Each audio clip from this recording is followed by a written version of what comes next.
চেহারা মানুষের কোনো বিষয় নয়, চেহারাটা হচ্ছে একটা বাহ্যিক বিষয়। মানুষ সবসময় ভালো কাজকে মূল্যায়ন করে। এই সাংবাদিকতা করবেন, আপনি খুব সস্তা প্রশ্ন করেছেন, সো এগুলি করবেন না। সব ইউটিউব কাটতি প্রশ্ন, এগুলির উত্তর আমার কাছে নাই। শাবনুরের সাথে অভিনয় করেছেন উনি, শাবনুরের সাথে অভিনয় করেছি, ববির সাথে অভিনয় করেছি, শিরিন শিলা এবং মুনের সাথে অভিনয় করেছি, হয়তো নেক্সট টাইম আরও কারোর সাথে অভিনয় করব। তো সো এগুলো আসলে একটা শিল্পকর্ম, এগুলো একটা সুস্থ ধারার কাজ।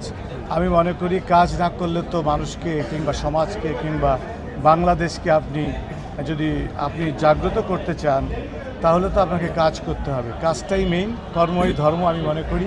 সো এই বিষয়ে বলবো যে এই পুরস্কারটুকু কাজের অর্জন, সবাই দোয়া করবেন। নষ্ট হয়ে যায়, আমি এখনো শেভ করিনি, আমি এখনো ঘর্মাক্ত।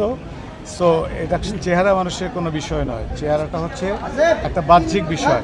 মানুষ সবসময় ভালো কাজকে মূল্যায়ন করে। এই সাংবাদিকতা করবেন, আপনি খুব সস্তা প্রশ্ন করেছেন, সো এগুলি করবেন না। সমাজকে কিভাবে জাগ্রত করা যায়, সমাজে কিভাবে ভালো কাজ করা যায় সেটাকে ইন্সপায়ার করবেন। সো আমরা হোপফুল যে আমরা সবাই মিলে, আপনারা সবাই মিলে, আমরা যদি সমাজে কোনো অসঙ্গতি থাকে সেটাকে সঙ্গতির পথে আনবো, সমাজকে সুস্থতায় ফিরিয়ে দিব। আবারও বলি, গানে, চলচ্চিত্রে, শিল্পকর্মে, সব জায়গায় আমি চাই সমাজ যেন আলোকিত হয়, মানুষ যেন বিকশিত হয়, মানুষের অন্তরাত্মা যেন বিকশিত হয়। সামনে কি কাজ আসতেছে? সামনে কোনো গান এখনো যেটা চলছে, নীলাকাশে পাখি উড়ে চলচ্চিত্রের কাজ চলছে, এটাও আমার পরিচালনা।